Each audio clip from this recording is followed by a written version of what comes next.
J'ai la parole du Seigneur ce matin.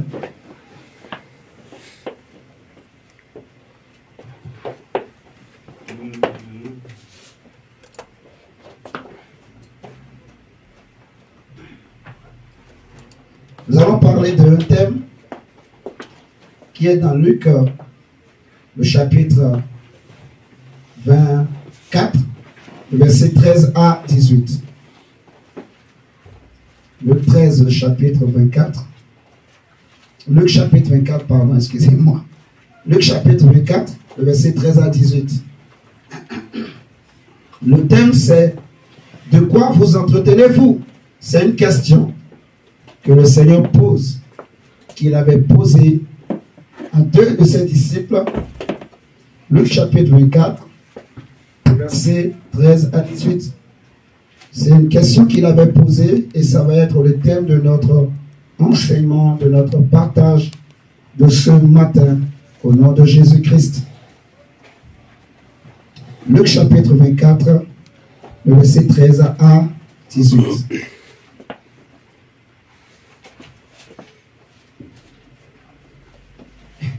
Je crois que ça va cliquer. Il faut le fermer après, quand ça va s'ouvrir. C'est Teams. Ok. Donc, je vais lire la parole de Dieu. Non, on va laisser, quelqu'un va lire pour nous, pour participer au culte. Au nom de Jésus. Le diacre, comment il s'appelle? Le frère Danser va nous lire, s'il te plaît. Au nom de Jésus. Alléluia.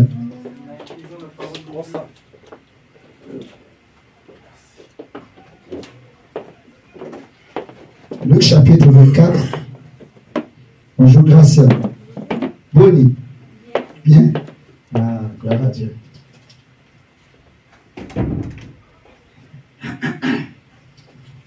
Luc 24, verset 13 à 18. Lisons la parole de Dieu. Luc chapitre 24, verset 13 à 18. Et voici, ces mêmes jours, deux disciples allaient à un village nommé Emmaüs, éloigné de Jérusalem de 60 stades. Et ils s'entretenaient de tout ce qui s'était passé. Pendant qu'ils parlaient et discutaient, Jésus s'approcha et fit route avec eux. Mais leurs yeux étaient empêchés de le reconnaître. Il leur dit, « De quoi vous entretenez-vous en marchant ?» Et ils s'arrêtèrent, l'air triste. L'un d'eux, nommé Cléopas, lui répondit, « Es-tu le seul qui, séjournant à Jérusalem, ne sache pas ce qui est arrivé ces jours-ci? » Quoi? Leur dit-il.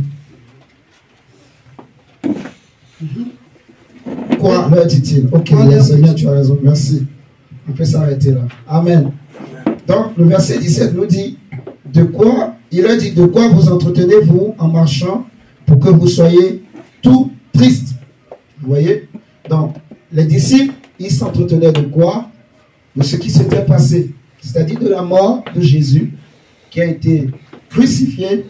Mais 3 jours après, il y avait eu des femmes, comme Marie de Magdala, qui sont allées au tombeau, et elles vont trouver que le tombeau était vide. Elles sont revenues le dire aux autres disciples. Donc, Pierre et Jean, dans Jean chapitre 21, on le voit, ils vont courir, ils vont aller au tombeau. Ils vont voir que le tombeau était vide. Vous voyez? Et donc, ils ne savaient pas ce qui s'était passé, ils ne comprenaient rien. Jésus avait déjà dit, avant qu'ils aillent à Jérusalem, pour qu'il aille à la croix, qu'il allait mourir et 3 jours après, il allait ressusciter. Les femmes ont vu des anges qui leur ont dit clairement qu'il n'est plus ici, il est ressuscité, il vous attend en Galilée. Mais les disciples ne croyaient pas toujours. Alléluia.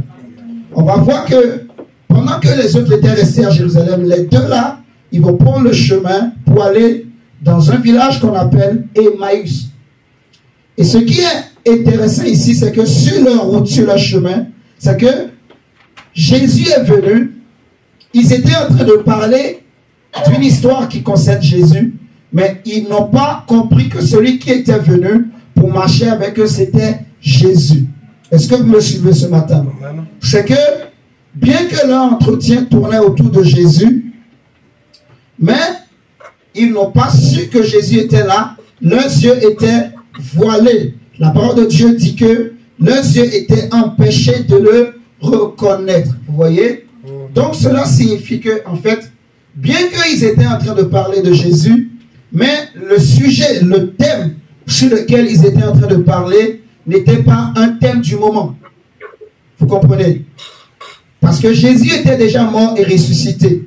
Ce n'était plus le moment de parler, donc, mais qu'est-ce qui s'est passé, comment. Ce n'était plus le moment de se poser des questions de comment. Mais c'était plutôt le moment de chercher des signes, des indices pour reconnaître le ressuscité. Parce que Jésus ressuscité, il pouvait apparaître n'importe où. Il pouvait le croiser n'importe où. Vous voyez? Donc, le fait que eux, leurs idées étaient encore dans le passé, ils n'ont pas vu les signes que Jésus a donnés. C'est vers la fin de leur chemin, si nous prenons toujours dans Luc, si vous voyez dans Luc, toujours 24, à part le verset 30, vous allez voir que c'est quand Jésus va partager le pain avec eux qu'ils vont reconnaître que c'était Jésus. Si nous prenons toujours Luc 24, verset 30, on dit, pendant qu'il était à table avec eux, il prit le pain et après avoir rendu grâce, il le rompit et le leur donna. Alors leurs yeux s'ouvrirent. Donc, c'est avec ce signe de pain, vous voyez, qu'ils ont compris que c'était Jésus. Et là, Jésus va disparaître. Donc, ça veut dire quoi? Ça veut dire, mon frère, ma soeur, que, en fait, ils s'entretenaient de quelque chose, mais qui n'était pas le sujet du moment. Et c'est pour ça que le Seigneur va leur poser la question, mais de quoi vous entretenez-vous, chrétiens? De quoi vous entretenez-vous, disciples? Cléopas et son compagnon, de quoi discutez-vous? C'est la question que Dieu pose à un chrétien, à une chrétienne en Chelieu ce matin, ou qui nous suit en ligne, ou qui suivra même plus tard. C'est une question que Dieu pose. De quoi t'entretiens-tu? De quoi t'entretiens-tu? Vous voyez? Lorsqu'on parle de l'entretien, souvent pour nous les hommes, on voit directement l'entretien du corps, l'entretien de la maison. Vous voyez? Il faut balayer la maison, il faut que la maison soit propre, il faut, voilà, que le corps soit, il faut bien se coiffer. Par exemple, moi, avant mes cheveux, c'était comme Nabucodonosor qui était en forêt. Donc, on m'a dit que je faisais peur aux gens. Donc, je suis allé me coiffer. Donc là, maintenant, je ne fais plus peur aux gens. Alléluia. Est-ce que je fais peur à quelqu'un ici ce matin? Je rigole. Hein? Acclamons le Seigneur. Acclame le Seigneur. Ne sois pas timide. Acclame ton Dieu. Alléluia. Dieu est bon. Voilà. Donc, vous voyez, l'entretien, quand on parle, pour nous les hommes, quand on parle de l'entretien, on pense automatiquement, rapidement aux choses de la maison, on pense aux choses physiques. Vous voyez? Mais il n'y a pas que ça qui existe en fait. Il y a aussi un entretien que Dieu appelle l'entretien de l'homme intérieur. Vous voyez? Et c'est de ça que nous voulons parler ce matin. Alléluia. C'est de ça que nous voulons parler en ce lieu ce matin. Prenez avec moi Éphésiens chapitre 5, le verset 19. Éphésiens 5, le verset 19. Éphésiens chapitre 5, le verset 19 nous dit ceci. Entretenez-vous par des psaumes, des cantiques, je vais nous le lire. Entretenez-vous par des psaumes, par des hymnes et par des cantiques spirituels, chantant et célébrant de tout votre cœur les louanges du Seigneur. Amen. L'entretien spirituel, en fait, c'est la loi de Dieu, la parole de Dieu, qui nous permet d'entretenir notre homme intérieur, d'entretenir notre âme, notre esprit et même le corps. Alléluia. Je répète que ce qui permet à l'homme d'entretenir son être intérieur, c'est la loi de Dieu, c'est la parole de Dieu. Amen. Amen. Jésus dira par exemple que l'homme ne vivra pas seulement de pain, mais de toute parole qui sort de la bouche de Dieu.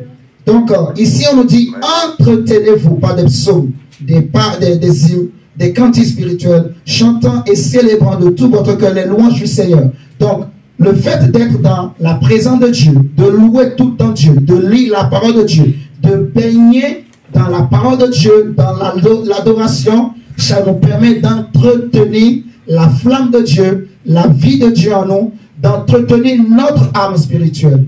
Vous voyez ce que je dis? De la même manière qu'un homme, quand il ne mange pas, il manque de force. Un bébé qui arrête de manger, il aura des problèmes de croissance.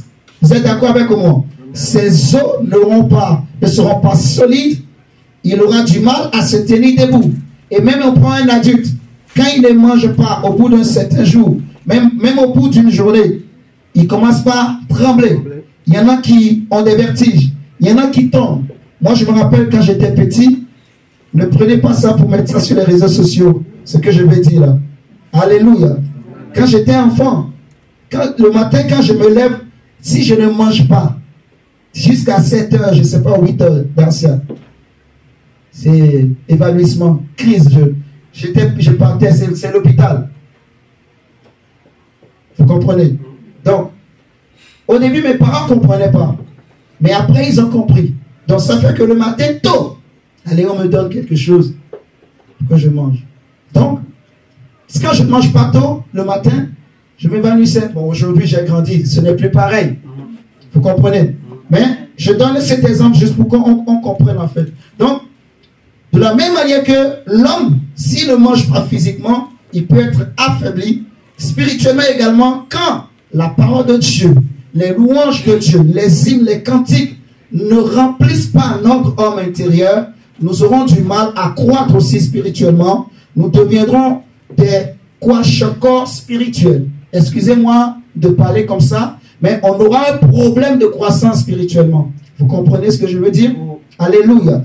Donc c'est important d'entretenir son âme, son esprit, son corps par la parole de Dieu. Et la parole nous dit ceci dans Proverbe 27. Proverbe 27, le verset 27 nous dit ceci. Proverbe chapitre 27, le verset 27.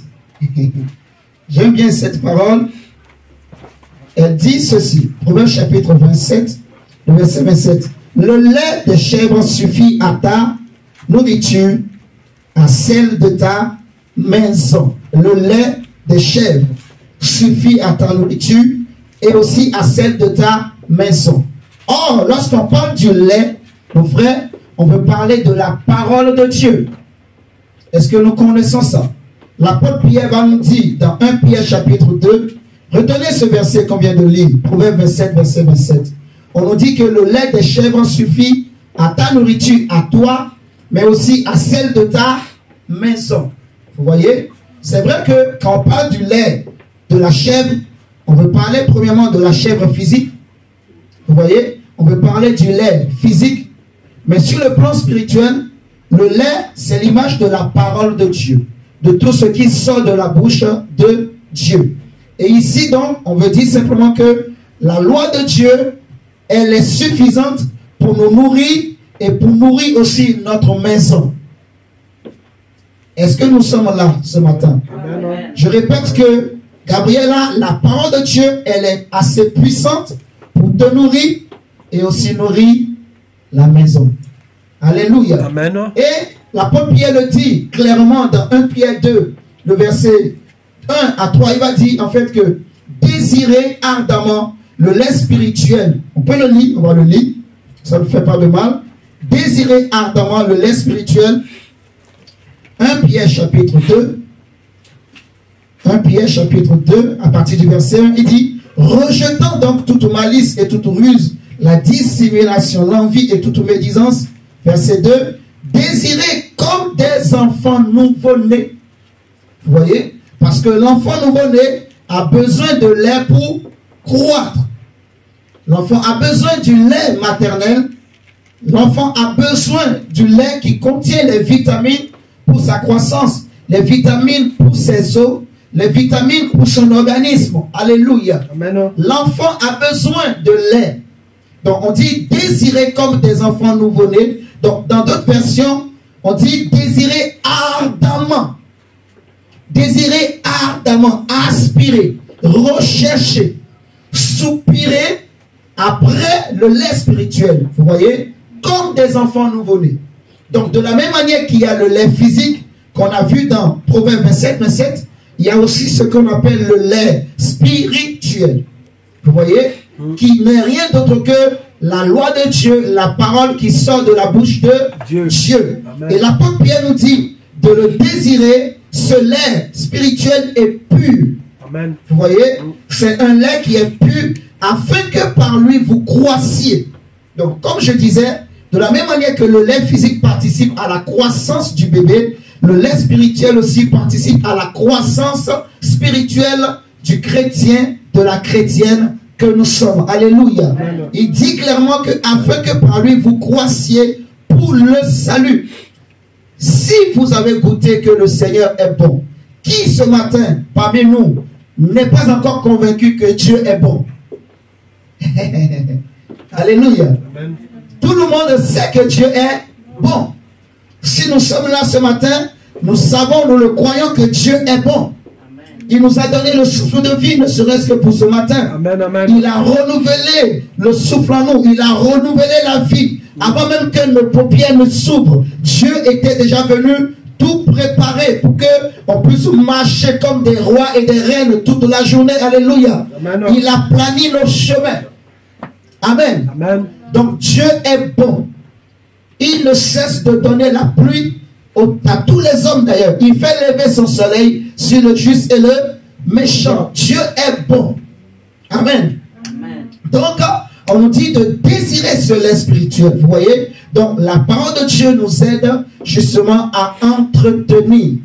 Parce que le lait, justement, participe à l'entretien du corps de l'enfant. Vous voyez? Pour que l'enfant puisse croître, il faut qu'on lui donne le lait. Il faut qu'il boive le lait. Vous voyez? Sinon, il aura des problèmes de croissance. C'est pareil aussi pour le chrétien. On a besoin de cette parole. On a besoin d'être attaché à cette parole pour que nous puissions croître spirituellement. Vous voyez ce que je dis? Et la Bible nous dit donc, quand nous nous rassemblons, quand nous sommes ensemble, parce que l'histoire que nous avons lue dans Luc 24, il était question de deux disciples, Cléopas et son compagnon, qui étaient en train de marcher et ils allaient dans un village qu'on appelle Emmaüs. Alléluia. Ils étaient ensemble. Amen. Amen. Et le Seigneur nous dit dans 1 Corinthiens 14, 26, que fait quand vous vous assemblez, quand deux chrétiens se rassemblent, quand deux chrétiens sont ensemble, quand il y a deux personnes dans une famille. Le problème aujourd'hui, la question que le Seigneur nous pose, c'est de quoi vous entretenez-vous? Quand entre vous chrétiens, vous vous réunissez, ou bien quand vous êtes seul, ou bien quand vous êtes en famille, de quoi vous entretenez-vous? Et le Seigneur veut toucher trois aspects. Les yeux, les oreilles et la bouche ou la langue. C'est-à-dire, qu'est-ce que vous regardez? De quoi vous nourrissez vos yeux? Est-ce que vous êtes avec moi ce matin? On a dit qu'il faut désirer le lait spirituel afin de croître. Donc, il faut nourrir l'homme intérieur par le lait spirituel. Mais pour nourrir l'homme intérieur, on peut passer par trois moyens. Alléluia. Amen. Surtout les yeux, les oreilles. Est-ce que vous me comprenez ce matin? Pour nourrir, pour que cette nourriture spirituelle entre en nous, il y a trois voies. Premièrement, les yeux, les oreilles, et on peut aussi parler de la bouche. Parce que la foi vient de ce qu'on entend, mais la Bible dira que si tu confesses de ta bouche, vous voyez, donc la bouche viendra après pour consolider ta foi, affermir ta foi. Donc ce que tu vas déclarer, confesser de ta bouche, vous voyez, ça va permettre à ce que ta foi soit manifestée, qu'elle soit vivante. Alléluia. Amen. Donc premièrement, les yeux et les oreilles. Quand Dieu dit de quoi vous entretenez-vous, il veut demander simplement de quoi nourrissez-vous vos yeux et de quoi nourrissez-vous vos oreilles. Et de quoi nourrissez-vous aussi vos bouches, vos langues. En tant que chrétien, en tant que chrétienne, en tant que famille chrétienne. Alléluia. Quand deux chrétiens sont en train de marcher ensemble, comme Cléopas et son compagnon, de quoi doivent-ils s'entretenir? Alléluia. Amen. Parce que ce qu'ils disent, c'est ça qui va nourrir leur homme intérieur. Alléluia. Amen. Tout le monde est d'accord avec moi. Amen. La Bible dit, 1 Corinthiens 14, verset 26. Que faire, frère, quand vous vous rassemblez? Que faire quand vous marchez ensemble? Que faire quand tu vas rendre visite à ton frère, à ta soeur? On dirait ça coupe, ça a fermé là, c'est qu'est-ce qui se passe? Mais ça s'est réduit seulement. Ça s'est fermé, ça s'est pas fermé. Si.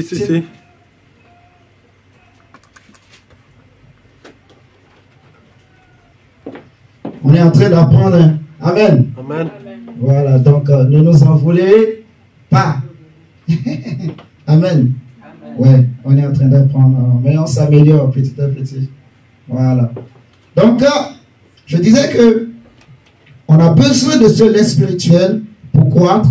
Et quand Dieu nous dit de désirer, il veut simplement demander, quand il dit de quoi vous entretenez-vous, il veut nous demander en fait, qu'est-ce que vous utilisez pour nourrir vos yeux et vos oreilles, surtout vos yeux et vos oreilles. Ensuite viendra la bouche. Vous voyez? Donc, j'espère que ça va s'allumer vite. Voilà. Ok, on va essayer d'avancer.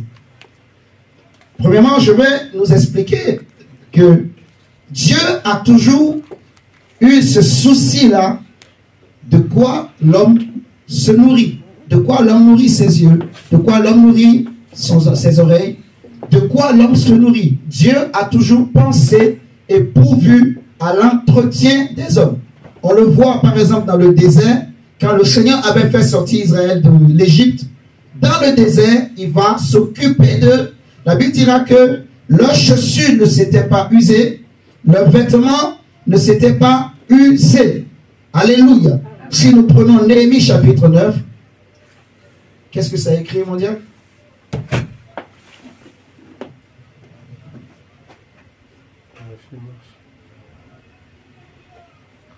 Vous nous entendez? Oui. Amen. Amen. Ok. Amen, amen. Bah, amen. Ok. Désolé, on avait un petit problème technique. Ouais, c'est bon.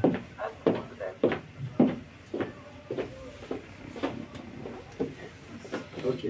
Donc, vous n'avez rien raté, rassurez-vous. Les frères et sœurs sont tellement gentils. Amen. Amen, amen, amen. Donc, on a patienté pour que nos frères et sœurs en ligne aussi puissent nous rejoindre. Ok, on va prendre Néhémie chapitre 9 pour continuer. Néhémie chapitre 9. Le Seigneur veut dire, quand il dit de quoi vous entretenez-vous, il veut simplement nous poser la question de quoi nourrissez-vous vos yeux et de quoi nourrissez-vous vos oreilles principalement. Et ensuite, il parlera de la bouche.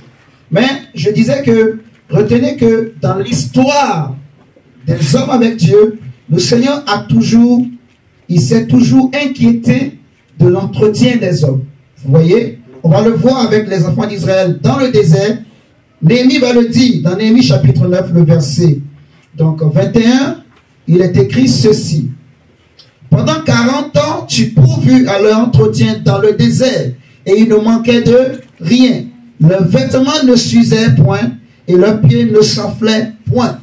Leurs chaussures ne s'enflaient point. Alléluia. Amen. Donc Dieu a pourvu à l'entretien de son peuple, de son église, dans le désert, vous voyez, de son peuple, de ses enfants, qu'il a fait sortir de l'Égypte. Vous voyez, Dieu a toujours eu à cœur l'entretien justement de son peuple.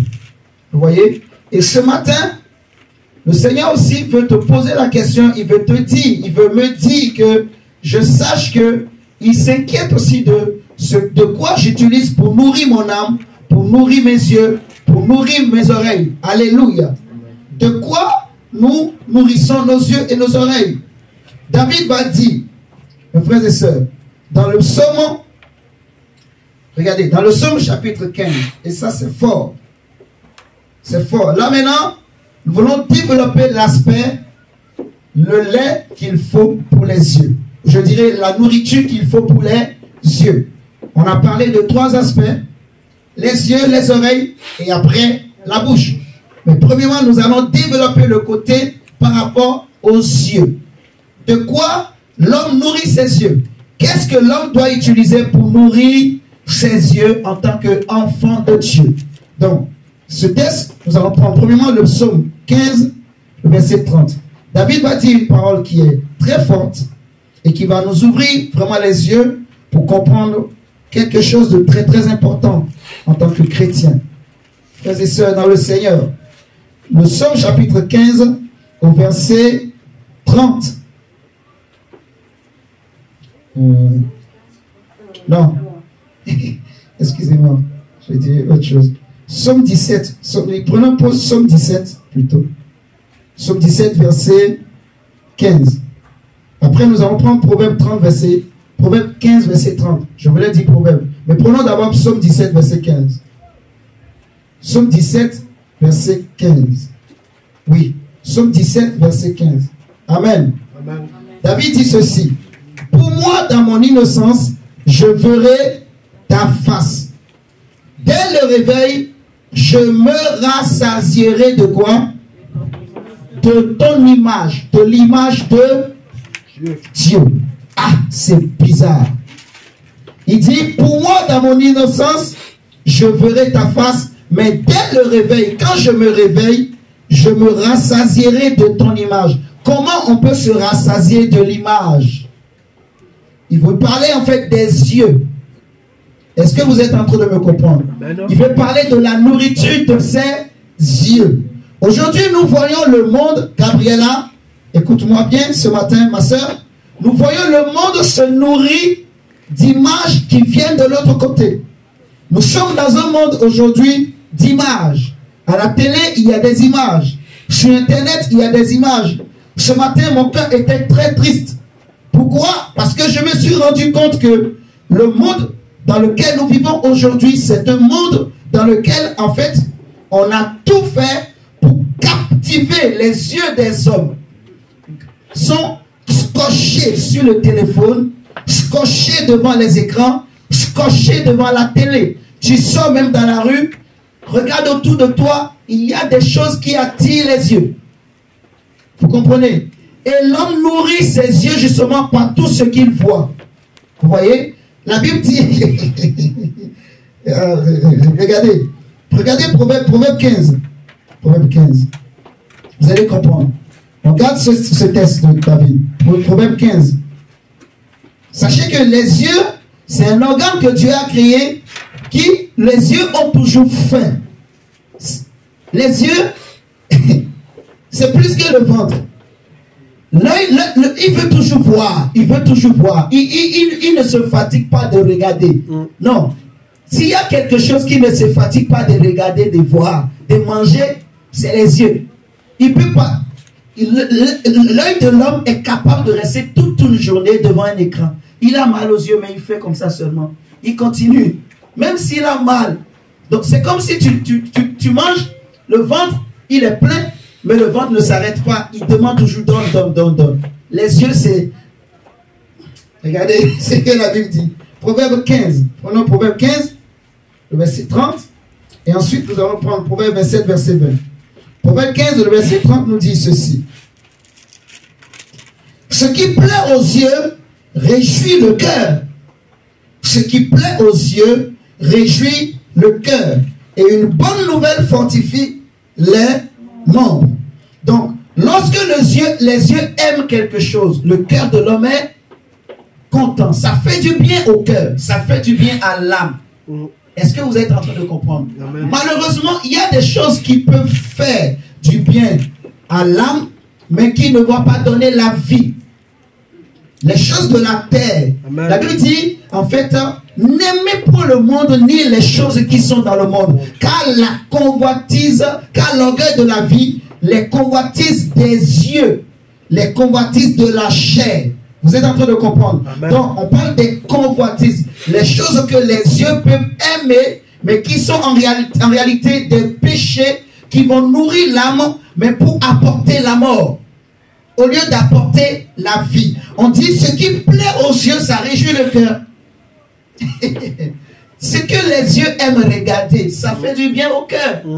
Est-ce que vous êtes en train de comprendre? Donc, on dit, en fait, c'est la nourriture. Ça montre que les yeux, c'est une porte pour nourrir le cœur, pour nourrir l'homme intérieur. Vous me comprenez? Regardez Proverbe 27. Proverbe 27, le verset 20. Vous allez comprendre là où je veux en venir. Proverbe 27, le verset 20. Il est écrit: le séjour des morts et l'abîme sont insatiables. Le séjour des morts et l'abîme sont insatiables. De même, les yeux de l'homme sont insatiables. C'est-à-dire, les yeux de l'homme en demandent toujours. De la même manière que, depuis que Dieu a créé l'univers, les hommes meurent, mais le séjour des morts ne dit jamais assez. Il ne dira jamais assez, je suis plein, il n'y a plus de place, tout est plein, revenez lundi. Non. Lui ne dira pas, revenez jeudi. Non. Tous les jours, les portes sont toujours grandement ouvertes. Quand quelqu'un descend, les portes s'ouvrent, Gabriela, et il rentre. Tu comprends? La Bible dit que les yeux aussi sont insatiables. C'est-à-dire que les yeux ne se rassasient pas. Les yeux demandent toujours. D'où l'importance, mon frère, de bien, en fait, détecter, de bien choisir ce que tu vas utiliser pour nourrir tes yeux. Parce que lorsque tes yeux aiment quelque chose, ça va réjouir ton cœur. Mais qu'est-ce que toi tu donnes comme nourriture à tes yeux? Qu'est-ce que tu utilises pour nourrir ton cœur au travers de tes yeux? Alléluia. Amen. La Bible dit que lorsque les yeux aiment quelque chose, cela réjouit le cœur. David dit, dès le réveil, dès le matin tôt, moi David, j'ai fait le choix. J'ai choisi de rassasier mes yeux, de nourrir mes yeux, en fait, de l'image de Dieu. De l'image de Dieu. David nous enseigne une leçon. Il nous parle des yeux. Quand il dit je veux me rassasier de ton image, il parle des yeux, de la nourriture des yeux. Il veut dire simplement que mes yeux n'iront ni à gauche ni à droite. Alléluia. Amen. Est-ce que tu comprends ce que je dis, Gabriela? Il veut dire mes yeux n'iront ni à gauche ni à droite. Donc, mon frère, ma soeur, le Seigneur nous demande ce matin, de quoi nourrissez-nous nos yeux? On voit des gens qui nourrissent leurs yeux par les convoitises, par les péchés, les choses que le monde crée, vous voyez. Aujourd'hui, on voit sur Internet des documentaires, des choses que les gens hier, ils avaient du mal à savoir. Aujourd'hui, tu vas seulement sur YouTube, tu as tout. Tu as tout. Et le problème aujourd'hui, ça touche même les chrétiens. Les chrétiens, tout le monde maintenant, comme ça, portable. Tout le monde comme ça. Comme ça, comme ça. Les pasteurs, comme ça. Les prophètes, comme ça. Les apôtres, tout le monde comme ça. Il y en a des chrétiens aujourd'hui, ils n'ont plus de Bible papier. C'est des Bibles électroniques. On peut avoir une Bible électronique pour dépanner. Vous comprenez? Mais cela ne veut pas dire que tu ne dois plus avoir une Bible papier. Il n'y a rien de comment je peux dire? Ce n'est pas un progrès, ça. Il faut que ça soit clair pour nous. En tant que chrétien, ça, ce n'est pas un progrès. Vous me comprenez ce matin? Qu'est-ce que j'utilise pour nourrir mes yeux? Est-ce que c'est les choses de YouTube? Ou bien est-ce que c'est les enseignements? Je peux aller sur YouTube pour regarder des choses. Mais qu'est-ce que je vais regarder? En fait. Est-ce que vous me comprenez? Parce que je peux aller sur YouTube, je regarde des enseignements, j'écoute des cantiques, ainsi de suite. Ça va. Mais le problème, c'est que les documentaires, mes frères et sœurs, les informations, les hommes aiment aller regarder qu'est-ce qui s'est passé au Congo. Qu'est-ce qui s'est passé au Sahara? Qu'est-ce qui s'est passé dans le champ de l'autre? Moi, je suis ici en France. Mais je veux aller regarder qu'est-ce qui s'est passé dans le champ de ma voisine ou de mon voisin ou de mon oncle ou de ma tante.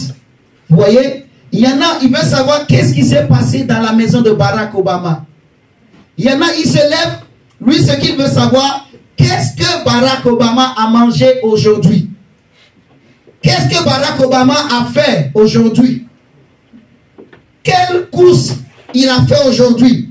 Parce qu'il y a des gens, même quand il veut faire le cours, les courses, le shopping, il va filmer tout ça, il met ça sur Internet. Quand il voit la femme de Barack, Michelle Obama sort, il filme, et il met titre. Michelle Obama fait des courses. Donc, il y a des gens aujourd'hui, quand il se lève le matin, lui, il va aller sur Internet, il va chercher son idole, son modèle, c'est Michelle Obama. Il veut savoir qu'est-ce que Michelle Obama a mangé aujourd'hui. Qu'est-ce qu'elle a fait? Waouh! Regardez ses cheveux. Ah, elle a changé de coupe. Ah, elle a changé de lunettes. Je ne sais pas si vous me comprenez. C'est comme ça, mes chers amis. Les gens, de quoi nourrissons-nous nos yeux? Est-ce que Jésus est vivant? On veut savoir tout. On veut savoir tout. Qu'est-ce qui se passe? On veut savoir qu'est-ce qu'il a mangé. Ah, ils sont allés à la piscine aujourd'hui. Ah non, ils sont à la plage. On veut savoir tout. On veut, en fait, des choses qui n'apportent rien. En vrai, quand on regarde à notre âme, ça ne nous fait pas grandir. Alléluia. Amen. Oui, mais c'est les choses que les yeux aiment. Ça aime. En fait, tout ce dont lui seulement il veut manger. Dès qu'on dit que, ah, qui encore? Aujourd'hui c'est Biden, la femme de Biden. Voilà, il y a même un nouveau roi en Angleterre. Donc, la reine là, on a dit, voilà, on met ses photos princières, photos royales. Allez, tout le monde cherche. Tout le monde veut voir. Qu'est-ce que Ronaldinho, par exemple, pour nous qui aimons le football, comme Dacia, qu'est-ce que Zidane a fait? Bon, même Zidane, on ne va même pas parler de Zidane. Qu'est-ce que Messi, quel but Benzema a marqué? Tout le monde veut voir comment il a marqué. Tout le monde veut voir comment il a dribblé. Hein, Dacia? On veut voir le dribble là, pour que nous aussi on puisse imiter. Gabriela, on va te mettre des chaussures. Et puis tu vas dribbler, Dacia, au foot. Tu peux? Tu ne peux pas dribbler, Dacia, au foot. Tu es sûr? Tu ne peux pas le dribbler. D'accord. Est-ce qu'on peut acclamer le Seigneur? Acclamons le Seigneur. Je taquine un peu. Mes chers amis, de quoi nourrissons nos yeux? En fait, l'œil a besoin d'images. Et ce que le Seigneur m'a enseigné ce matin, en fait, pour nourrir les yeux, il faut lui donner des histoires. Mais il y a tellement d'histoires dans la Bible. C'est ce que le Saint-Esprit m'a dit ce matin, mon frère. Il y a tellement d'histoires dans la Bible, de Genèse jusqu'à Apocalypse.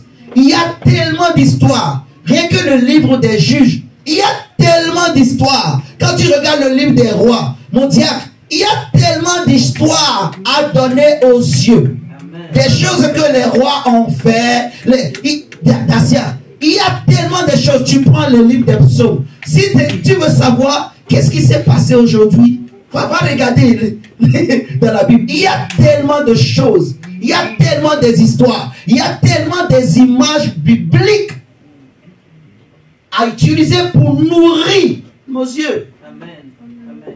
Vous voyez ce que je suis en train de dire? Je lis. On a dit Jésus à Gethsémane.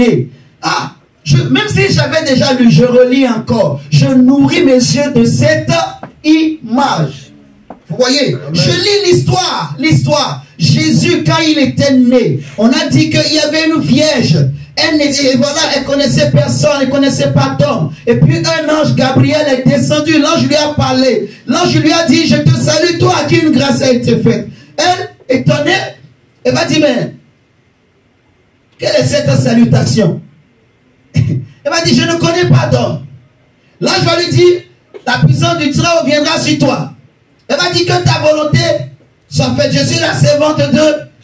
C'est une image. à utiliser pour nourrir mon esprit, pour nourrir mes yeux, en fait, nourrir mon esprit au travers de mes yeux. Amen. Alléluia. Amen, amen. Il y en a tellement, c'est ce que le Seigneur m'a dit. Regardez mon fils dans la Bible. Est-ce que vous n'avez pas des images? Frère, ma soeur, est-ce qu'on n'a pas des images dans la Bible, ma soeur? Il y en a tellement. Regarde, rien que Genèse, la création. Au commencement, Dieu créa les cieux et la terre. Je nourris mes yeux. Donc, je réfléchis. Mes yeux s'imaginent. C'était comment la terre. C'était comment ce chaos. Mais Dieu va créer du néant. Dieu va faire sortir quelque chose de réel. Vous voyez? On dit Dieu prie, il a pris la poussière. Il va former un corps de la poussière. Et il souffla un souffle de vie dans ce corps. Et l'homme est devenu un être vivant. Il y a tellement d'images qu'on peut utiliser pour nourrir nos yeux aujourd'hui, mon frère, ma soeur. Amen. Alléluia. Amen. Paul dit aux Galates, dans Galates chapitre 3, le verset 1, il va dire, qui vous a envoûté, vous aux yeux de qui Jésus a été peint comme crucifié. C'est-à-dire, Paul avait donné une image de Jésus-Christ aux Galates. Mais les Galates, après, ils ont détourné leurs yeux. Regardez avec moi Galates chapitre 3, verset 1.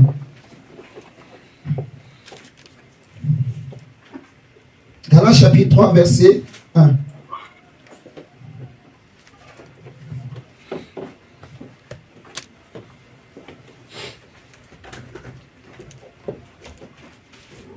Galates 3, verset 1. On dit, ô Galates dépourvus de sens, qui vous a fasciné, vous aux yeux de qui Jésus-Christ a été peint comme crucifié. Quand on parle de peintre, de la peinture, on veut parler d'une image. Vous voyez? Donc Paul avait présenté une image de Dieu aux Galates. Mais après les Galates, ils ont détourné leurs yeux de ce Jésus que Paul leur a présenté. Pour commencer par regarder à un autre. Vous voyez? Et Paul va dire, qui vous a envoûté? Qui vous a ensorcelé? C'est-à-dire que les autres images, frères et sœurs, je suis désolé de le dire, sachez que ces autres images, ça amène l'envoûtement. Alléluia. La seule image qui n'envoûte pas l'homme, c'est l'image de Dieu. Amen, amen. Qui amène la vie dans l'homme. Vous Amen. voyez? Mais les autres images, qu'on ne le veuille pas. Bénissons Dieu parce que nous prions régulièrement. Donc même si tu regardes ces choses, Jésus, le sang de Jésus nous lave. La grâce de Dieu nous fait que, comme Jésus est là, le Saint-Esprit est là, ça ne nous prend pas. Mais imagine que si on n'avait pas Jésus. Vous voyez ce que je dis? Donc, réalisez, mon frère, ma soeur, ça amène l'envoûtement, ces autres images. Ça n'apporte pas la vie. Je préfère regarder à Jésus. Amen. Je préfère nourrir mes yeux par les images de la Bible. On a dit désirer ardemment le lait. Donc, par les yeux, c'est l'image de Dieu. David dit dès le réveil, dès le matin. Vous voyez? Je veux me rassasier. Donc, en tant que chrétien, chrétienne, je dois me discipliner, m'engager à lire ma Bible, vous voyez, matin. Même le soir aussi. Mais au moins une fois dans la journée, je lis ma Bible. Alléluia. Amen. Dacia, je dois m'engager, me discipliner pour lire ma Bible. Alléluia. Amen. Lis ma Bible. Lis ma Bible pour nourrir mon âme par mes yeux. Vous voyez? Parce que quand je lis, mes yeux regardent. Et ce qui rentre en moi, ça rentre par mes yeux, ça rentre aussi par les oreilles.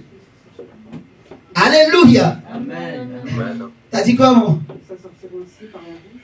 Oui, et après ça sortira par la bouche. Amen. Amen. Amen. On est d'accord?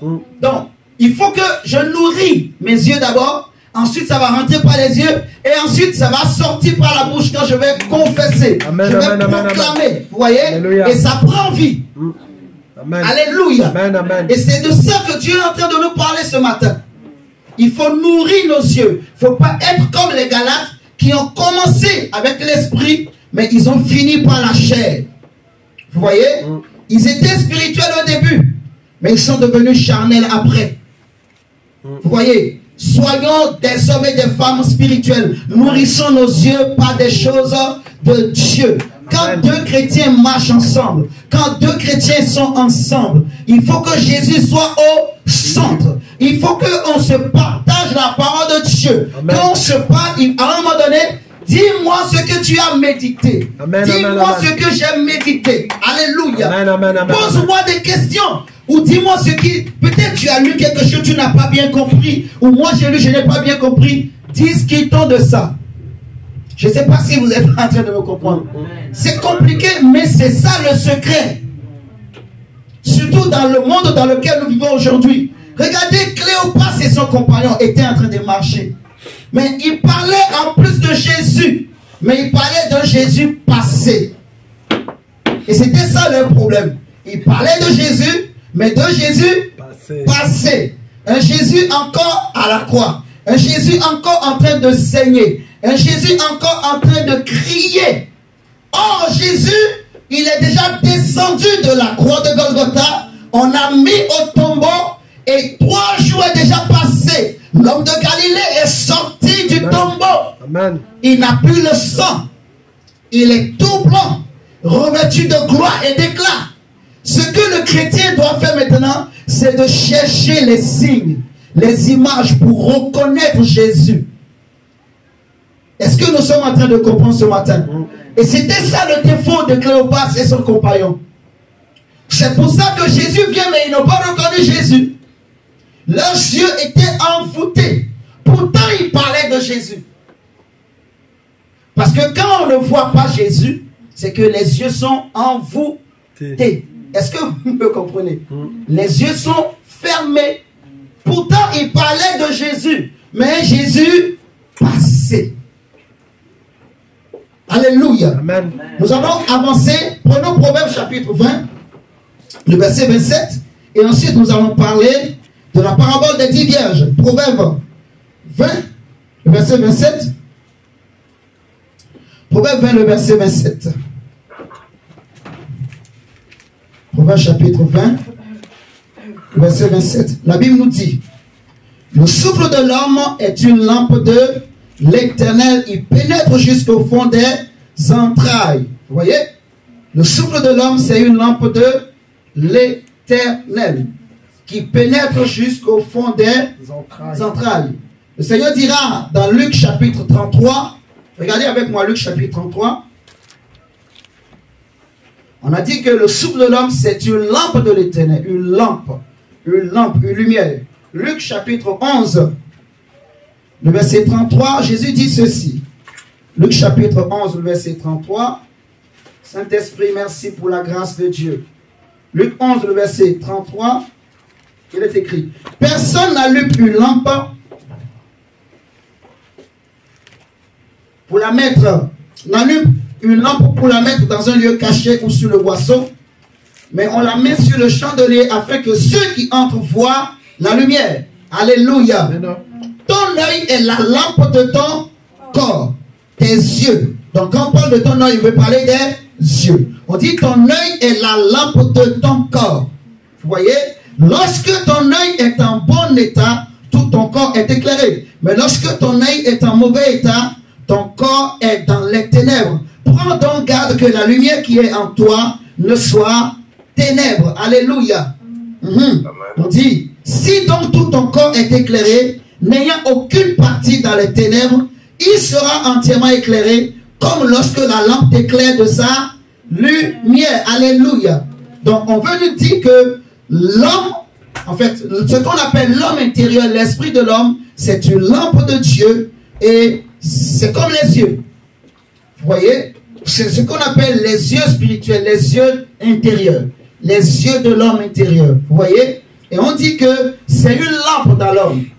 Donc, si cette lampe est éclairée, on dit, si ton œil, lorsque ton œil est en bon état, c'est-à-dire que si l'œil est en bonne santé, c'est-à-dire que si ton œil est bien entretenu, est-ce que vous me comprenez? Comme un enfant, s'il est en bonne santé, c'est qu'il mange bien le lait, il boit bien son lait.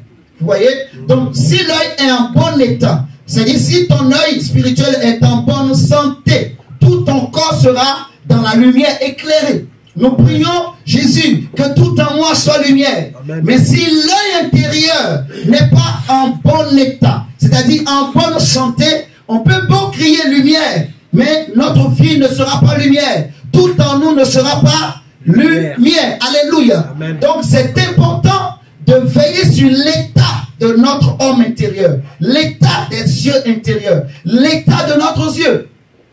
Vous voyez? On dit si ton œil est en bon état. Jésus dit que quand on allume une lampe, on ne la met pas dans un lieu caché. Et Jésus est venu allumer une lampe en nous. Il est venu réveiller par sa parole notre esprit, réveiller notre âme. La Bible nous parle de la parabole des 10 vierges.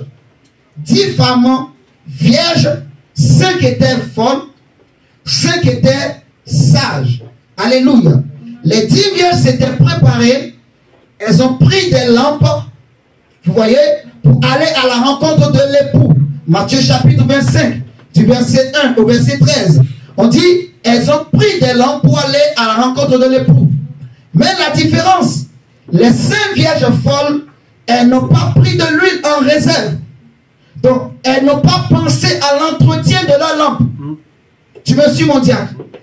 Elles n'ont pas pensé, elles ne se sont pas souciées de l'entretien. C'est ça qui est grave. Il ne suffit pas seulement d'être chrétien, d'avoir une lampe. Il faut que la lampe qui est en toi soit en bon état. Il ne faudrait pas que l'état de la lampe se dégrade. Je ne sais pas si vous comprenez. Or, pour entretenir une lampe, il faut de l'huile.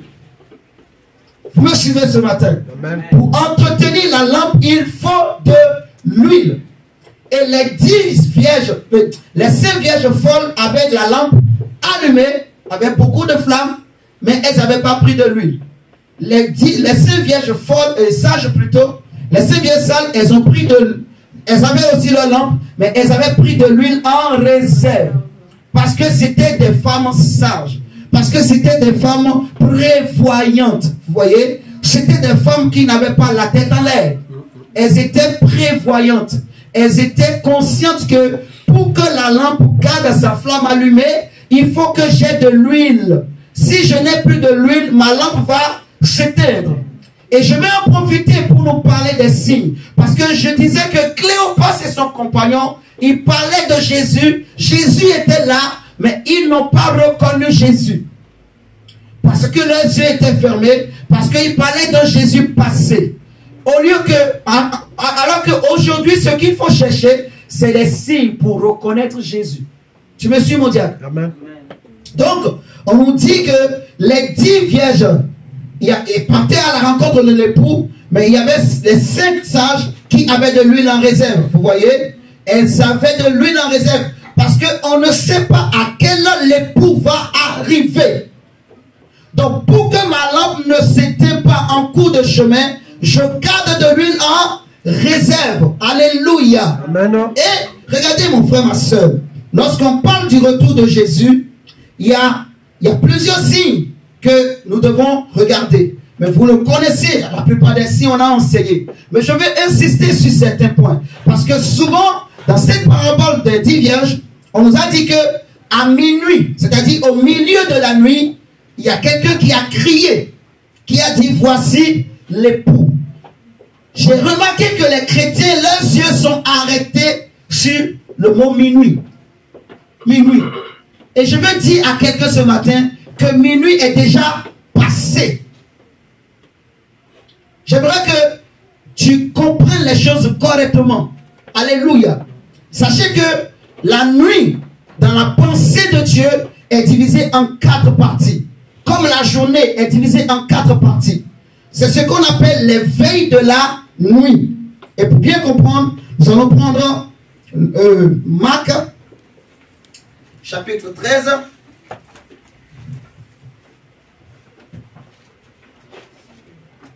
Marc, chapitre 13, le verset 34 à 37. Mon diacre, tu peux nous lire, s'il te plaît. Marc, chapitre 13, verset 34 à 37.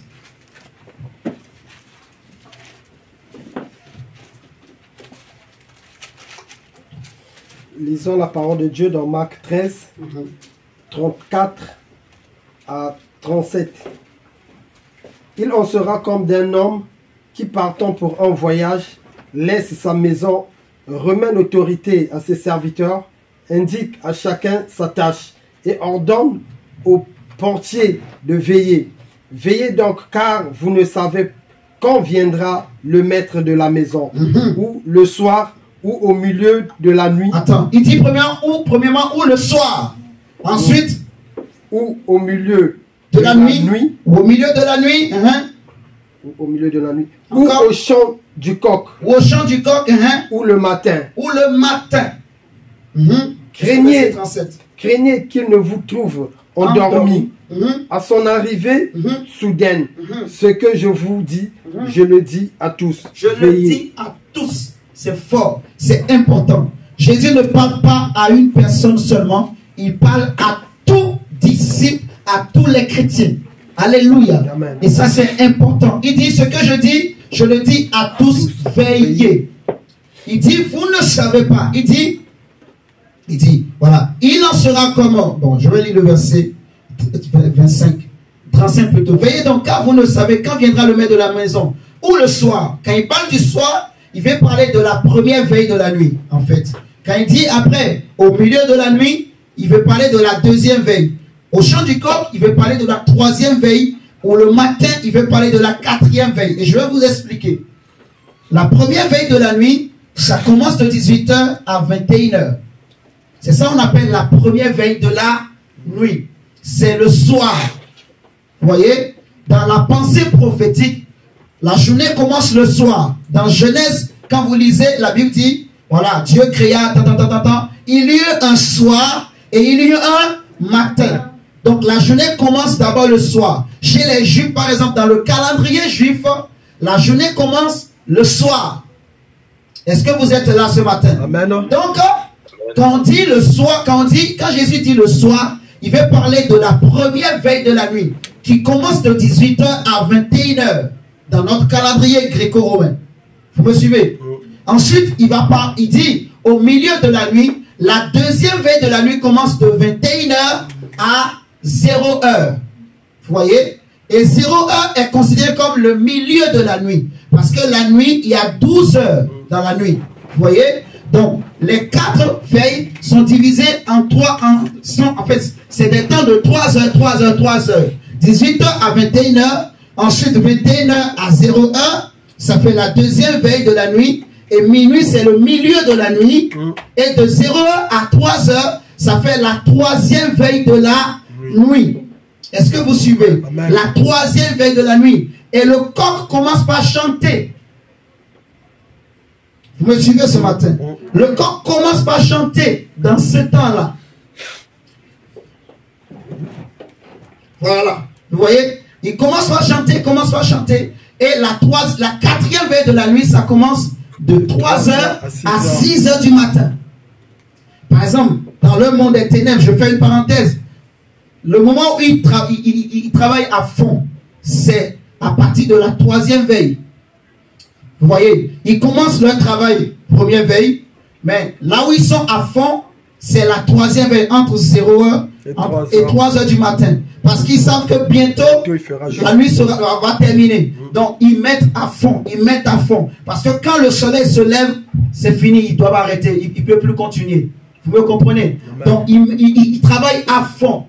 C'est pour ça que c'est un moment de turbulence spirituelle. Où, que ce soit les chrétiens qui comprennent aussi les choses, ils se lèvent aussi la nuit pour prier. Vous voyez? Donc, ça, c'est juste une parenthèse. Prier, voilà. Entre 0 donc jusqu'à 3 heures, tu pries. Parce que tu sais que avant 5 heures, les mondes des ténèbres, ils ont programmé des choses. Mais moi aussi, je me lève, je déprogramme leur programme. Amen. Vous comprenez? Pour programmer les plans de Dieu sur ma vie, sur ma maison, sur ma famille. Amen. Alléluia. Amen. Donc, c'est des moments pour bien prier, en fait. Et c'est des moments où, souvent, les gens reçoivent de bons songes. Entre 0 et 3 heures du matin. C'est des moments où souvent on a un sommeil profond. Je ne sais pas si vous me comprenez.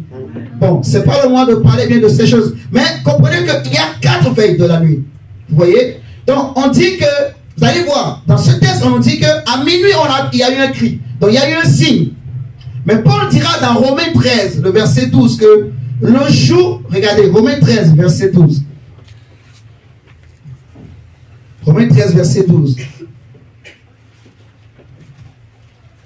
Romains chapitre 13, le verset 12. Il dit, la nuit est avancée. La nuit est avancée. Paul le dit, la nuit est avancée. Quand on dit la nuit est avancée, c'est qu'on a dépassé minuit. Je ne sais pas si vous me comprenez ce soir et ce matin plutôt. La nuit est avancée, la nuit est profonde, la nuit est avancée.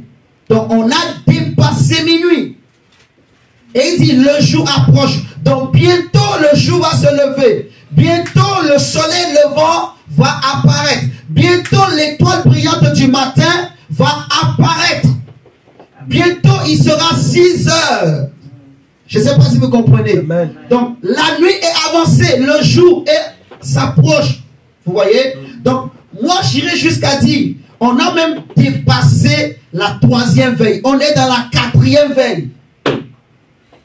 Parce que la nuit est avancée. Moi j'ajouterais même avancée profondément. C'est pour ça qu'il va dire, réveillez-vous. Il dit, cela, verset 11, cela importe d'autant plus que vous savez en quel temps nous sommes. C'est l'heure de vous réveiller enfin du sommeil. Car maintenant le salut est plus près de nous que lorsque nous avons cru.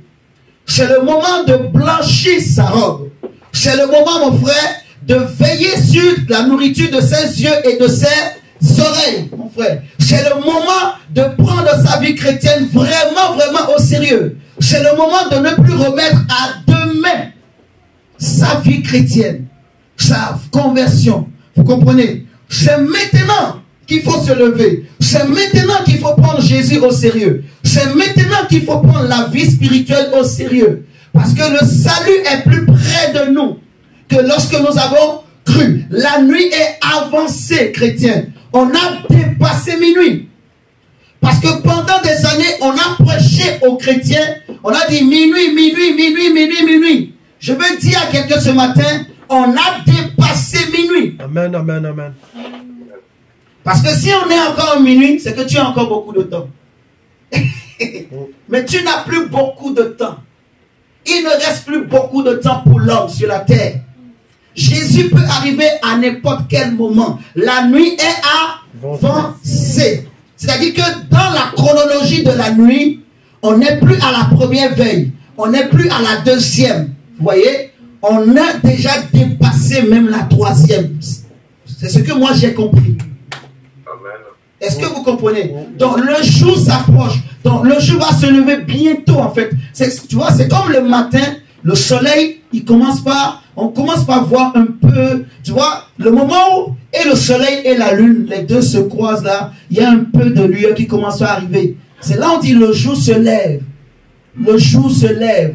Et Paul dit le jour approche. Autrement dit, le jour est en train de se lever sur le monde, sur les nations. Donc, chrétien, mon diacre, il faut se lever. Amen. Il faut prendre sa vie chrétienne au sérieux. Il ne faut pas dire je suis encore jeune. Il ne faut pas dire je suis une femme. Il ne faut pas dire je suis un homme. Il ne faut pas dire que non, moi je travaille. Il ne faut pas dire que non, moi je suis maman. Il ne faut pas dire que moi j'ai des enfants. Il ne faut pas dire que moi j'ai l'argent. Il ne faut rien dire de tout ça là. Il faut prendre sa vie chrétienne au sérieux. Amen. Que tu sois jeune, que tu sois un homme, que tu sois une femme, que tu sois maman ou papa, que tu sois, je ne sais pas, enfant, que tu sois riche ou pauvre. Il faut prendre ta vie chrétienne au sérieux. Alléluia. C'est l'heure de nous réveiller chrétiens. D'arrêter de nourrir nos yeux avec n'importe quoi. Il faudrait qu'aujourd'hui, mon frère, ma soeur, que tu prennes une décision. Moi, je veux me battre. Je ne veux plus nourrir mes yeux avec n'importe quoi. Amen. Vous voyez, je veux nourrir mes yeux avec des histoires de la Bible. Amen. Les histoires de la Bible. Il y a tellement des histoires, Dieu m'a dit, mon frère. Il y a tellement, regardez, de Genèse à Apocalypse. Il y a des histoires que les enfants aiment. Si tu prends le livre des rois, là, où où il y a beaucoup de rois. Ah, les enfants aiment ce genre de choses. Je raconte aux enfants. L'enfant, ah oui, comme ça il connaît même le roi David, tout jeune. Vous comprenez ce que je dis? Il y a tellement de choses, il y a tellement de choses. Si Dieu nous donne les moyens, on peut même créer des dessins animés. Ça existe déjà, je crois, normalement, ces choses. Des dessins animés bibliques, ça existe plein, voilà. Vous voyez? Donc, c'est instructif, c'est éducatif. Vous voyez? Ça, c'est important, mes chers amis, de nourrir ces choses, de nourrir nos cieux par les images, les histoires de la Bible. Amen, amen, amen. Là, on ne parle même pas de révélation de tous, non. On parle des histoires de la Bible. Après, la révélation viendra. Amen. Alléluia. Amen. Ok.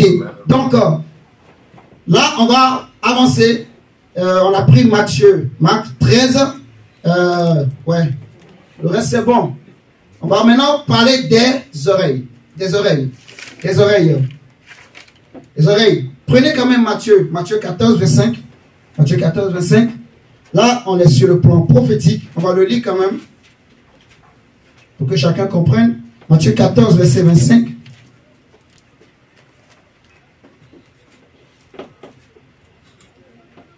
Matthieu 14, verset 25. La Bible dit, à la 4e veille de la nuit, Jésus alla vers eux, marchant sur la mer. Matthieu 14, verset 25. Jésus est allé vers les disciples à la 4e veille de la nuit, marchant sur les eaux, qui est l'image du monde. Et les disciples étaient dans une barque en train de naviguer sur le monde. C'est comme l'église. Cette barque, c'est l'image de l'église. C'est l'image de toi et moi. C'est l'image de nos familles, vous voyez, où nous sommes dans ce monde, mais nous ne sommes pas du monde. Vous voyez, cette barque, c'est toi. Cette barque, c'est moi. Cette barque, c'est nos familles, c'est nos assemblées. Vous voyez? Et la Bible dit que Jésus est allé vers la barque à la 4e veille de la nuit, comme je disais. Vous voyez? Donc, la 4e veille de la nuit, c'est de 3 heures à 6 heures. Donc, c'est le moment où le jour se lève. Vous voyez? C'est juste pour confirmer ce que j'ai dit. Maintenant, nous allons parler du deuxième aspect, qui est les oreilles. Parce que le Seigneur va dire, de quoi vous entretenez-vous? Autrement dit, quel est le lait que vous donnez à vos yeux et à vos oreilles? Et ensuite, on parlera de la bouche. On va parler des oreilles. Prenez Actes des Apôtres, chapitre 17. Nous allons parler maintenant de problème des oreilles. Actes 17, le verset 19 à 21. Actes chapitre 17, le verset 19 à 21.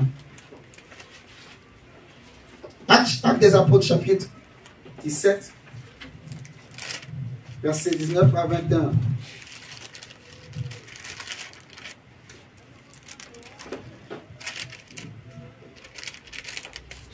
Attendez.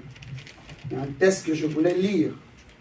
Je voulais qu'on lise plutôt, mais on va le prendre quand même parce que c'est quand même important. C'est dans 2 Pierre. Ah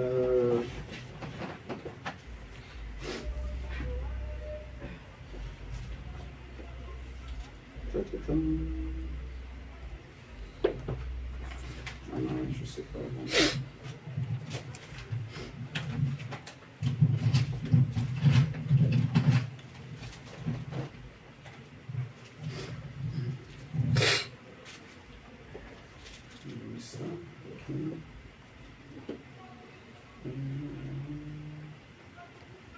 Pierre 3, verset 3 à 4. Avant de prendre Actes des Apôtres, prenons 1 Pierre 3, verset 3 à 4, s'il vous plaît. 1 Pierre 3, verset 3 à 4. 1 Pierre 3, verset 3 à 4. J'avais oublié, mais je viens de me rappeler. 1 Pierre 3, verset 3 à 4. C'est important de le lire pour bien faire la nuance, la part des choses. L'apôtre Pierre dira, verset 3, « Ayez non cette parure extérieure qui consiste dans les cheveux tressés, les ornements d'or ou les habits qu'on revêt, mais la parure intérieure, voyez, est cachée dans le cœur, la pureté incorruptible d'un esprit doux et paisible qui est d'un grand prix devant Dieu. Vous voyez? Donc on nous parle d'une parure intérieure qui n'a rien à voir avec la parure extérieure. Vous voyez? Comme on avait fait la part des choses au début, on avait parlé donc de l'entretien physique qui n'a rien à voir avec l'entretien intérieur, spirituel. Vous voyez? On nous parle de la parure extérieure qui consiste dans les ornements, dans les habits, les vêtements, toutes ces choses-là. Vous voyez? C'est bien. Mais ça ne doit pas prendre le dessus sur la parure intérieure. C'est premièrement la parure intérieure qu'on doit travailler. Je ne sais pas si nous comprenons. Amen, amen. Tout ce que nous faisons en tant que chrétiens doit amener à nourrir d'abord l'homme intérieur, à travailler notre habillement intérieur, notre état intérieur. Vous comprenez? L'extérieur ne doit pas prendre le dessus. On est d'accord? Maintenant, regardez Acte 17 avec moi. Acte 17. C'est fort ce que nous allons lire ensemble avec vous. Dans Acte 17, ça va nous aider pour bien comprendre. Vous allez comprendre quelque chose avec moi que le Seigneur m'a fait comprendre. Acte 17, verset 19 à 21. On dirait que tu peux nous lire s'il te plaît. Lisons la parole de Dieu dans Acte 17, 19 à 21. Alors ils le prirent et le menèrent à l'aéropage en disant: pourrions-nous savoir quelle est cette nouvelle doctrine que tu enseignes, car tu nous fais entendre des choses étranges. Des choses étranges. Nous voudrions donc savoir ce que cela peut être. Or, tous les Athéniens et les étrangers demeurant à Athènes ne passaient leur temps qu'à dire ou à écouter des nouvelles. Alléluia. Alléluia. Amen. Alléluia. Amen. Oh, je dis Alléluia. Amen. On dit tous les Athéniens et les étrangers qui étaient là aussi ne passaient le temps qu'à dire et écouter des nouvelles.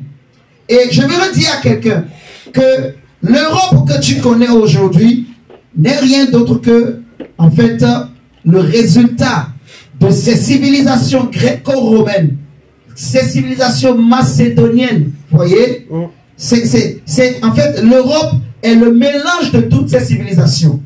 Et nous vivons dans une époque aujourd'hui où les hommes aussi passent leur temps, vous voyez, à chercher à écouter des nouvelles. C'est triste de le dire comme ça, mais c'est la vérité. Vous voyez, il y a beaucoup se lèvent aujourd'hui qui s'improvisent journalistes. Tout le monde veut gagner l'argent par YouTube. Ce n'est pas mauvais. Je ne critique pas ça. Il y en a qui vivent de ça. Gloire à Dieu. Alléluia. Amen. Mais ce que je suis en train de prêcher, la parole de Dieu. On nous dit que les Athéniens et tous les étrangers demeurant à Athènes ne passaient le temps qu'à dire ou écouter des nouvelles. Vous voyez? C'est ça. Qu'est-ce qui s'est passé de l'autre côté? Qu'est-ce qui s'est passé ici? Vous voyez? Qu'est-ce qui vient de là-bas? Donc aujourd'hui, comme il y a Internet, ça devient encore plus facile. Je suis en France, je peux savoir ce qui se passe là-bas en Libye, là-bas. C'est grave, frères et sœurs. Je suis désolé, ça aide à évangéliser Internet, mais aussi, ça détruit aussi beaucoup de vies.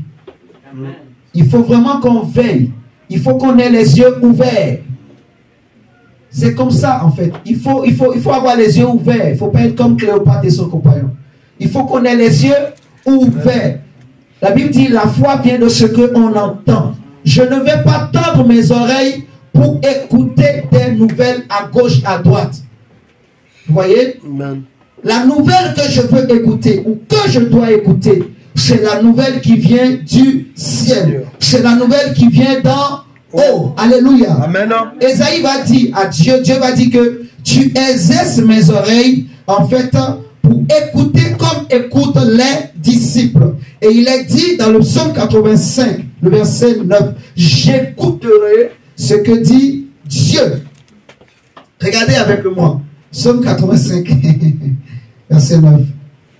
Psaume 85, verset 9, nous dit ceci. J'écouterai ce que dit Dieu.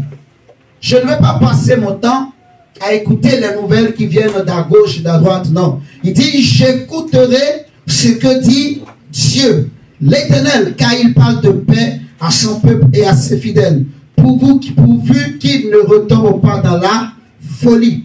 Vous voyez, j'écouterai ce que dit Dieu. Qu'est-ce que je veux écouter? Qu'est-ce que tu veux écouter, mon frère, ma soeur? Est-ce que tu préfères les nouvelles qui viennent des hommes ou les nouvelles qui viennent de Dieu? De Dieu.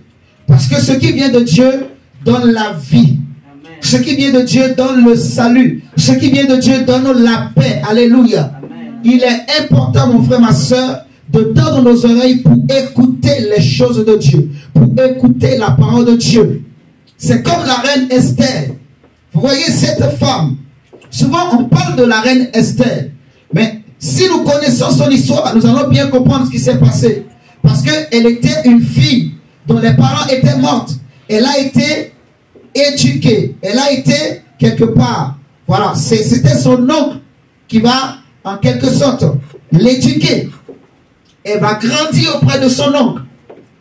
Et la Bible va nous dire que lorsque le roi Assuérus a voulu, le roi Assuérus a chassé la reine Vasti, il va chercher à avoir une nouvelle femme. Et on va récupérer toutes les jeunes filles qui étaient dans la capitale, y compris aussi Esther. On va les amener dans la maison des femmes du roi.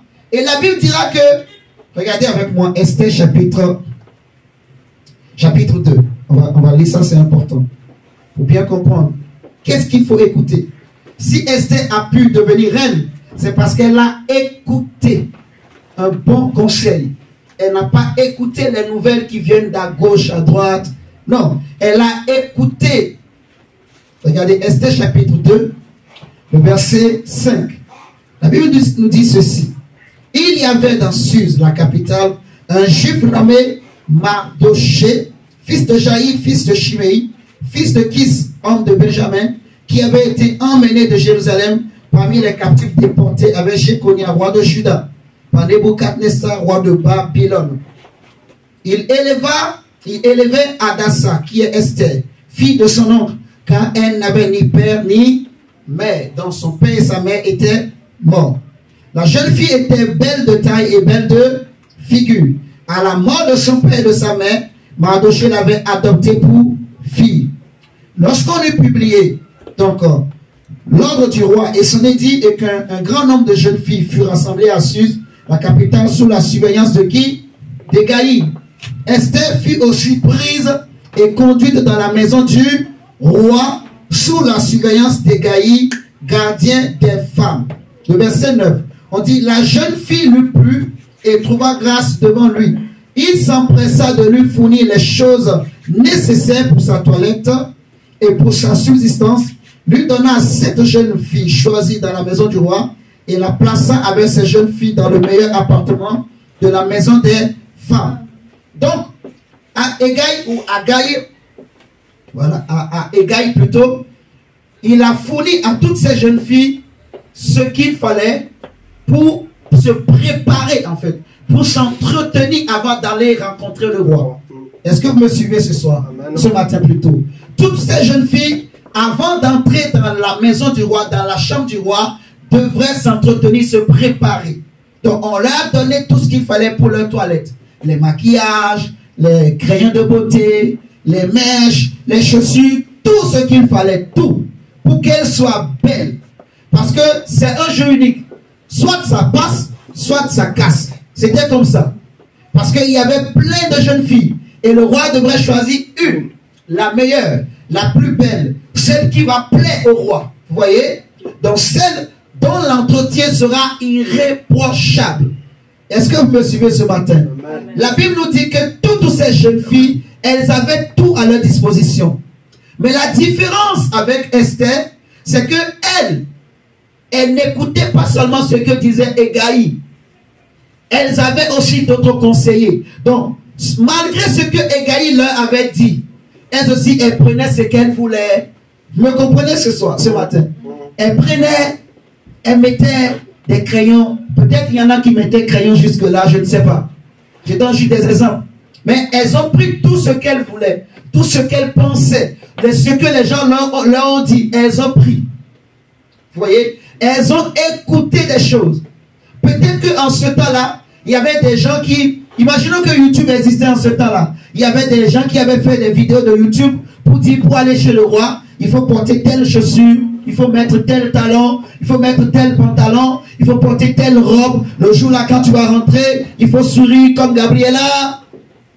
Non. Alléluia. Amen. Ok. Je fais ça pour te réveiller un peu.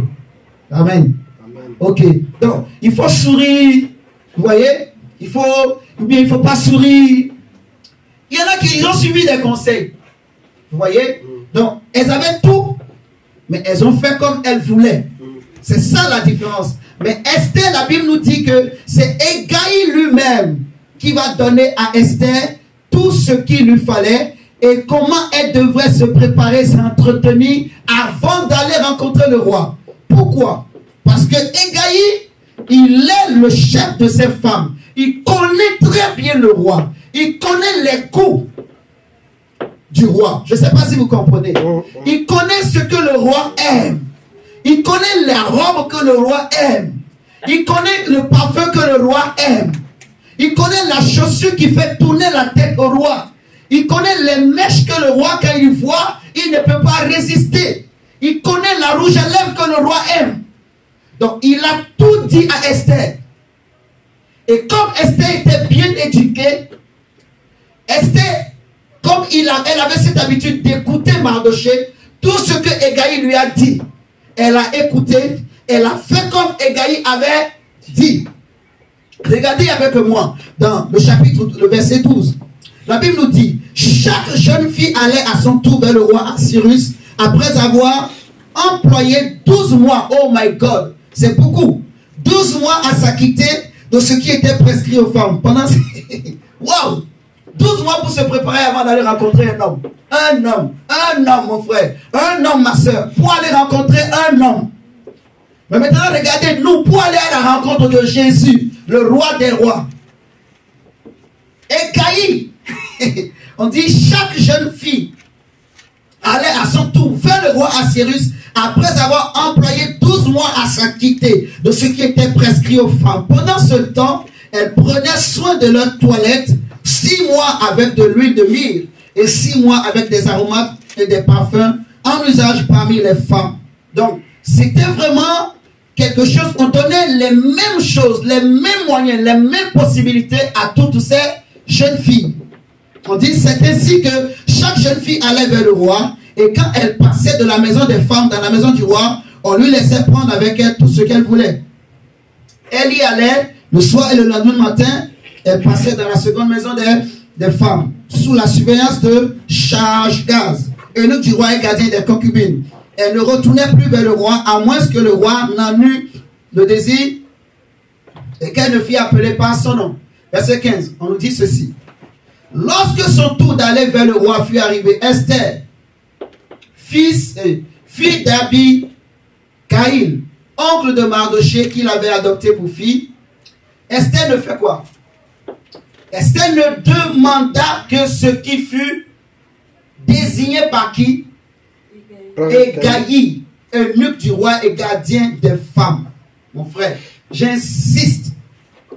Esther a écouté le conseil d'Hégaï. Et c'est Hégaï qui connaît le roi. J'insiste. C'est comme toi et moi. Ici, le roi, pour toi, c'est l'image de Jésus. Et Hégaï, c'est l'image du Saint-Esprit qui connaît le goût de notre époux, Amen. Qui connaît le goût de Jésus. Amen. Vous voyez? Et le Saint-Esprit nous dit ce qu'il faut écouter. Vous voyez? Amen. On a lu le psaume 85 dit, moi j'écouterai ce que dit Dieu. C'est-à-dire ce que dit le Saint-Esprit. J'écouterai ce que dit Dieu. Je veux écouter ce que dit Hégaï. Parce que Hégaï connaît les rois. Il connaît le goût du roi. Il sait ce qui peut faire chavirer le cœur du roi. Il sait ce qui fait battre le cœur du roi. La différence avec Esther, la Bible dit que elle n'a demandé rien d'autre que ce qui a été désigné par Hégaï lui-même, eunuque du roi et gardien des femmes. La suite, on dit, Esther trouvait grâce aux yeux de tous ceux qui la voyaient. Esther fut conduite auprès du roi Cyrus dans sa maison royale le 10e mois, qui est le mois de Tébet, la 7e année. Le roi aima Esther plus que toutes les autres femmes, et elle obtint grâce et faveur devant lui, plus que toutes les autres jeunes filles. Il mit la couronne royale sur sa tête et la fit reine à la place de Vashti. Verset 18. Le roi donna un grand festin à tous ses princes, ainsi de suite. Donc, nous voyons en fait que ce qui a sauvé Esther, c'est parce qu'elle a écouté Hégaï. Vous voyez, elle n'a pas suivi le conseil des autres. Elle n'a pas écouté les autres jeunes filles. J'imagine entre les jeunes filles là, il y en a qui se jouaient celles qui connaissent mieux. Il y en a qui se jouaient celles qui connaissent mieux comment se maquiller. Il y en a certainement qui disaient non, franchement, moi il faut mettre des boucles d'oreilles comme ça là. Il faut mettre des boucles d'oreilles voilà, qui tombent jusque par terre.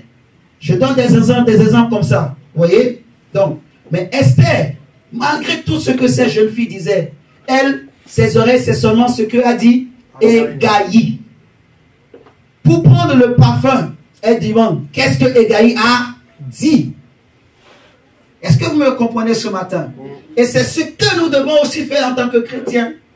C'est pour ça, le psalmiste, le prophète Asaph dira que moi j'écouterai ce que dit Dieu. De quoi je veux nourrir mes oreilles? Est-ce que c'est de ce que les gens disent? Est-ce que c'est des nouvelles du monde? Parce que les Athéniens passaient le temps à écouter les nouvelles à gauche, à droite. Comment un chrétien, une chrétienne, je peux passer une journée jusqu'à écouter les nouvelles? Mais je ne veux pas écouter ce qui vient du ciel. Mon frère, ce n'est pas bien. Ma soeur, ce n'est pas bien. Je ne sais pas si vous comprenez. Amen. Oui. Parce que c'est ce qui se passe, en fait. Ce message, c'est nous tous qui êtes concernés. Vous voyez? Donc, il faut vraiment que chacun de nous réalise ce matin ce qui se passe et qu'on change. Qu'on change, mon frère, ma soeur. Que chacun de nous, qu'on change. Qu'est-ce que je veux écouter? Est-ce que je veux être comme les Athéniens? Ou je veux être comme Esther? Ou je veux être comme Asaph? Moi, je veux être comme Asaph. Je crois que toi aussi, tu veux être comme Asaph. Tu veux être comme Esther. Tu veux trouver grâce aux yeux de Dieu. Tu veux que quand tu vas rentrer dans la chambre du roi, quand Jésus descendra dans les nuées pour chercher son église, qu'il trouve que ta robe est blanche. Amen. Tu veux que Jésus te trouve propre, qu'il te trouve prête. Parce que les 10 vierges, quand le roi va arriver, les 5 folles, comme elles n'avaient pas de l'huile, elles vont demander de l'huile aux 5 vierges sages. Les sages vont leur dire non, on ne peut pas partager notre huile avec vous. Allez vous-même chercher. Pendant qu'elles partaient pour aller chercher, c'était trop tard. Le roi était venu, le jour s'était levé, le roi est venu, alléluia, et les 5 vierges sages sont rentrées. Donc elles étaient prêtes. Elles étaient prêtes, les 5 vierges sages. Mais les 5 vierges folles, elles avaient la lampe, mais elles n'étaient pas prêtes. Elles ne s'étaient pas bien apprêtées. Elles ne s'étaient pas bien entretenues. Le roi a trouvé qu'elles étaient sales. Elles ne s'étaient pas bien entretenues comme Esther. Si les autres jeunes filles rentrent dans la chambre du roi, mais elles ressortent, c'est qu'il manquait quelque chose à leur toilette. Vous me comprenez? Il manquait quelque chose au goût du roi. Il y avait quelque chose qui manquait que le roi ne trouvait pas chez elle. Mais quand le roi a vu Esther, il a vu tout ce qu'il aime. Vous me comprenez? Amen. Et c'est ça que Dieu veut pour chacun de nous aussi en fait. Que lorsque Jésus reviendra, qu'il trouve que dans mes oreilles, dans mes yeux, ce que j'utilise pour nourrir mes yeux, pour nourrir mes oreilles, c'est ce que Dieu aime. C'est ce que le Saint-Esprit nous dit. Amen. Alléluia. Amen. Je veux être comme Esther. Et tu veux aussi être comme Esther, je le crois, mon frère, ma soeur. La Bible dit que l'homme ne vit pas seulement de pain, mais de toute parole qui sort de la bouche de Dieu. Alléluia. Alléluia. Jésus dira dans Jean chapitre 6, le verset 68. Jean chapitre 6, le verset 68. Il est écrit. Jean 6, le verset 68. Il est écrit ceci. Simon-Pierre lui répondit, Seigneur, à qui irions-nous? Tu as les paroles de la vie éternelle. Tu as les paroles de la vie éternelle. Il parlait de qui? De Jésus. Il parlait de Jésus. Si nous prenons Jean chapitre 7, le verset 46, il y aura les huissiers qui vont dire, Jean chapitre 7, verset 46, les huissiers répondit, jamais homme n'a parlé comme cet homme. Jésus a les paroles de la vie. Les paroles qui sauvent, les paroles qui libèrent, les paroles qui affranchissent, les paroles qui guérissent, qui délivrent, qui restaurent, qui apportent le bonheur, Amen. les paroles qui donnent le salut, Amen. les paroles qui éclairent nos chemins, qui éclairent nos matins. Alléluia. Amen. Les paroles qui relèvent, qui restaurent, la parole qui restaure celui qui était faible, Amen. la parole qui blanchit nos robes, qui ôte le péché, qui ôte le mal, qui éloigne les ténèbres de nos vies. Amen. Jamais Amen. homme n'a parlé comme l'homme de Galilée, Amen. comme le lion de la tribu de Juda. Nous parlons ici de quelqu'un qui est plus grand que Égaïe. Il s'appelle le Saint-Esprit. Il s'appelle l'Esprit de Jésus, Amen. qui connaît la vérité, qui connaît la parole et qui a été envoyé pour nous enseigner. Amen, amen, amen. Alléluia. Amen. Jamais homme n'a parlé comme l'homme de Galilée. Jamais personne ne peut parler comme Jésus. Alléluia. Amen. Quelles que soient les nouvelles que les hommes peuvent crier, quel que soit ce que nous pouvons écouter dans le monde, mais laisse-moi te dire que rien ne vaut la parole de Jésus. Amen. Rien ne peut égaler la parole qui sort de la bouche de Jésus. Amen. Mon frère, la Bible dit que mes pensées ne sont pas vos pensées et mes voix ne sont pas vos voix. De la même manière que les cieux sont élevés au-dessus de la terre, ainsi sont mes voix et mes pensées au-dessus de vos voix et de vos pensées. Ma parole qui sort de ma bouche, elle ne retourne pas à moi sans effet, sans avoir fécondé, arrosé. Alléluia. Amen, amen, amen. La parole de Dieu est puissante pour libérer, pour délivrer, pour séparer âme et jointure, pour libérer. Alléluia. Amen. La Bible dit qu'au commencement était la parole était avec Dieu, la parole était Dieu. Dieu. Amen. Et tout ce qui a été créé a été fait par la parole et par et pour la parole et en elle.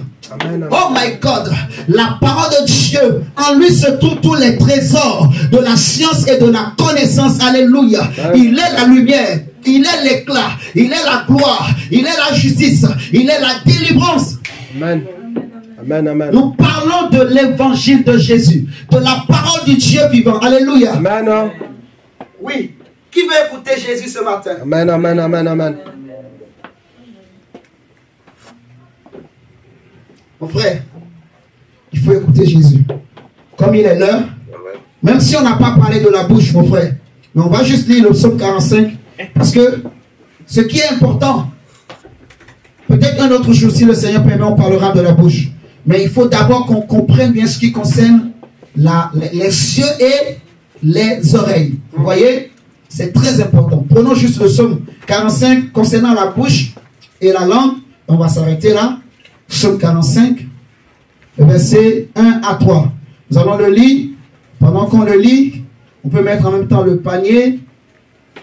Si quelqu'un a amené quelque chose pour le Seigneur, il se prépare pour donner pour son Dieu. Et maintenant, pendant qu'on lit, on peut se lever pour rendre gloire à Dieu au nom de Jésus. Seigneur, nous te bénissons. Le psaume 45, le verset 1 à 3, il est écrit ceci. Des paroles pleines de charme bouillonnent dans mon cœur. Des paroles pleines de charme bouillonnent dans mon cœur. Je dis ceci. Mon œuvre est pour le roi. Ma bouche, ce que ça veut dire en fait, ma bouche est pour le roi. Que ma langue soit comme la plume d'un habile écrivain. Alléluia. Oh my God. Que ma langue soit comme la plume d'un habile écrivain. Tu es le plus beau des fils de l'homme. La grâce est répandue sur tes lèvres. C'est pourquoi Dieu t'a béni pour toujours. Le psalmiste dit que ma langue soit comme la plume, soit comme une plume pour écrire. Alléluia. Que ma langue soit là pour proclamer les oracles de Dieu, proclamer la vérité, proclamer l'évangile, proclamer que Jésus-Christ est Seigneur. Alléluia. La Bible dit que parce qu'il s'est humilié jusqu'à la mort, Dieu l'a souverainement élevé et il lui a donné le nom qui est au-dessus de tous les noms, afin que dans les cieux et sur la terre et sous la terre, que tout genou fléchisse et que toute langue, my God, que toute langue confesse. Donc en tant que chrétien, chrétienne, mon frère, ma soeur, tu dois décider que ta langue va confesser l'évangile, confesser la parole de Dieu, confesser la seigneurie de Jésus-Christ Nazareth. Alléluia. Mon frère, lève ta main, ma soeur. Je vais prier que le Seigneur te bénisse, que Dieu te bénisse, ma soeur, que Dieu te bénisse, mon frère. Que Dieu bénisse ta semaine. Alléluia. Je prie que le Seigneur vraiment bénisse ta main, ton aller et ton retour. Que la gloire de Dieu t'accompagne, te précède. Au nom de Jésus-Christ de Nazareth. Amen. Amen, amen, On acclame le Seigneur.